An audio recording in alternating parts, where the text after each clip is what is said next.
میں نے 1 میٹر کپڑا لینے کے لیے کہا تھا. سب کو بڑا بے چینی سے انتظار تھا کہ آفاق بھائی 1 میٹر کپڑا لینے کے لیے آپ کہہ رہے ہیں تو 1 میٹر کپڑے کا مقصد کیا ہے. میں نے کہا کہ جتنے مظالم کو کیا آپ دعا سے روک سکتے ہیں؟ یہ آپ کی اپیل پر اپنا ظلم بند کر دیں گے؟ کیا یہ اپنے رویوں میں تبدیلی لائیں گے؟ کبھی بھی نہیں لائیں گے. ہم نے فیصلہ کیا ہے کہ میں نے اپنی عوام سے کہا کہ 1 میٹر کپڑا لے لیجئے اور لوگوں نے لیا. جب لوگوں نے کپڑا لیا اور سوشل میڈیا پہ انہوں نے باقاعدہ اس بات کا اظہار کیا کہ آفاق بھائی ہم نے کپڑا لے لیا، اب ہمیں بتائیے کیا کرنا ہے، تو مجھے بہت خوشی ہوئی، مجھے امید بندھی کہ میری قوم کے لوگوں نے میری درخواست پر، میرے کہنے پر کپڑا لیا ہے. اور میں بہت پر امید ہوں کہ اس کے مثبت رزلٹس نکلیں گے. مہاجر قومی موومنٹ نے فیصلہ کیا ہے کہ مہاجر قومی موومنٹ 12 تاریخ کو 12 اپریل کو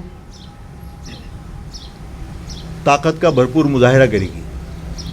اور مہاجر قومی موومنٹ نے فیصلہ کیا ہے کہ یہ کراچی، جس کے بارے میں یہ تاثر دیا جا رہا تھا کہ کراچی اب کسی بھی ظلم پر آواز نہیں اٹھائے گا. لوگوں نے ایک جھلک ڈمپر اور واٹر ٹینکر کے روکنے کے لیے جو میں نے اپیل کی، لوگوں نے بتایا کہ یہ شہر زندوں کا شہر ہے، یہ شہر مردوں کا شہر نہیں ہے.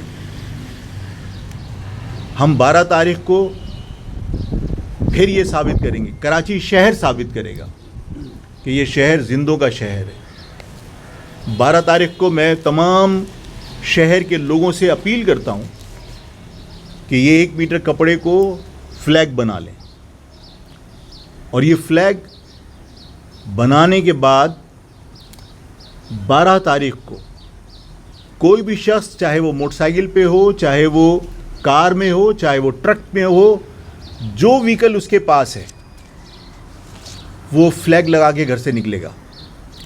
اس شہر کی ہر وہیکل کے اوپر وائٹ فلیگ ہوگا.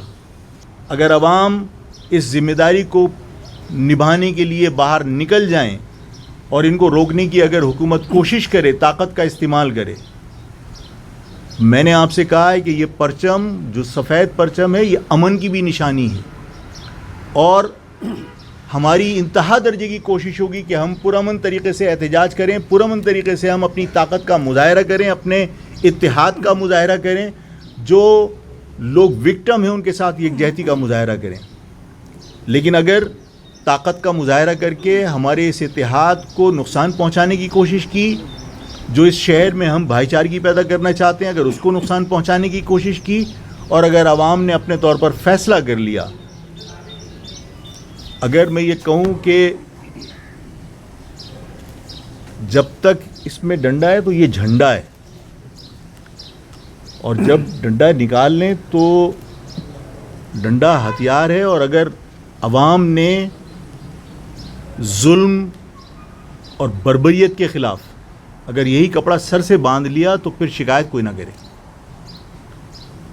اس کپڑے کو ایک سفید کپڑے کا ٹکڑا نہیں سمجھنا، اس کے پیچھے مقصد ہے. اور جس دن ڈنڈا نکلا تو ڈنڈا ہتھیار ہے، اور یہ اگر سر سے باندھا تو پھر کیا ہوگا. تو یہ سب کو، حکومت کو پتہ ہونا چاہیے کہ ہماری جدوجہد پرامن ہے، لیکن ہمیں اس طرف نہ دھکیلو خدا نخواستہ کہ عوام کو روکنا پھر میرے یا کسی اور کے بس میں نہ رہے.